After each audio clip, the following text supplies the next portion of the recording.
Welcome to Tales with Blue. For context, this took place when I was 16 years old. I'm 24 now, so it's been a while.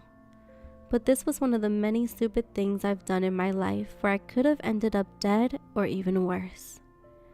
I grew up in Portland, Oregon, and me and my friends would often go to the Lloyd Center to go shopping or just hang around the food court being degenerates.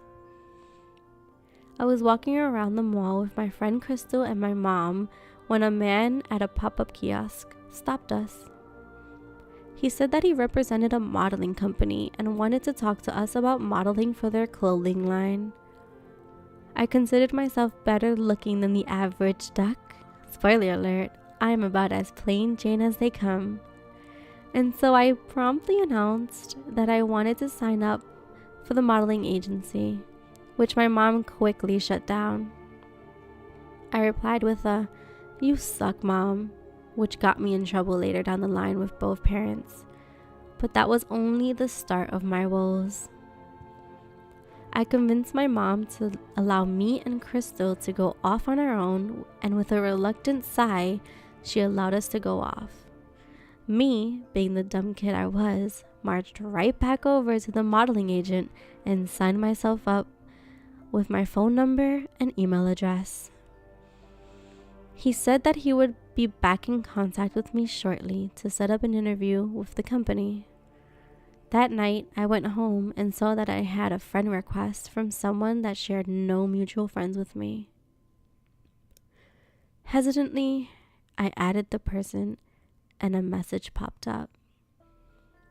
"Hi, I'm such and such from the modeling company. You signed up with our agent earlier today, and I wanted to get in touch with you. I know you're in the Portland area, so we wanted to set up an interview with you next week 9 p.m. at this location. Are you able to come speak with us?"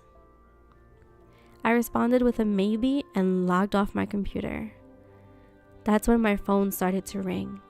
I picked it up and it was yet another guy from the agency. Mind you, these were all men. He asked me whether or not I could come do the interview. I said maybe and bade him farewell. It was about here that my gut instinct started to kick in. Why would they set up an interview so late at night? And I googled the address, and it was in an industrial park by the airport. I chose not to answer the onslaught of emails and Facebook messages and phone calls that I was getting. This went on for about a week before I got radio silence. The guy on my Facebook blocked me. There were no more calls and no more emails. At this point, I began to worry. What if I had allowed my career to not even blossom, let alone flourish? What if I had made a mistake? I was already in hot water with my father for telling my mom off at the mall. With school on my mind, I allowed the idea to fade from my mind of what could have been. About 2 weeks later, our home phone started to ring. My father answered the phone, and as soon as he started listening to the message, his face became ashen, and he instantly hung up the phone, turning to me to demand what the hell I had done. I tried to feign innocence, but I knew the jig was up. We had just gotten a phone call from the Portland Police Department to warn our family about the ring of sex traffickers who were targeting young girls with promises of modeling and acting. They had stumbled upon the name of one of the men who worked for the ring, and through that started contacting families of young women whose information they had gotten a hold of.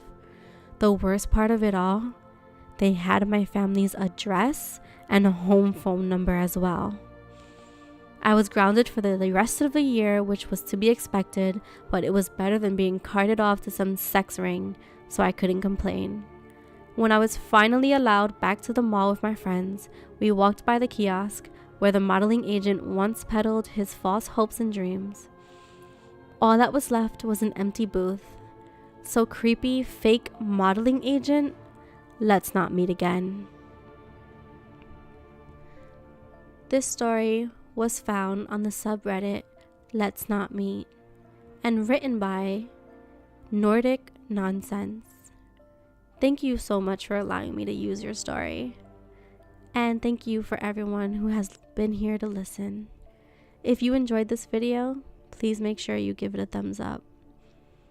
I do think that Nordic Nonsense was very smart to Google the address of the interview place, and she was very smart to make sure that she didn't answer any more phone calls or emails or anything from the people that were trying to get in contact with her.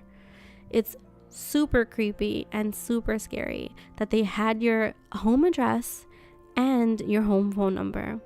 It makes me feel like that was something that they were holding on to use later. And luckily for you, they didn't. I'm so glad that you're safe, and it's something that I hope people will listen to and learn, because there's lots of creeps out there, and sex trafficking is an issue. It's something that happens to a lot of unfortunate souls. Thank you for sharing your story.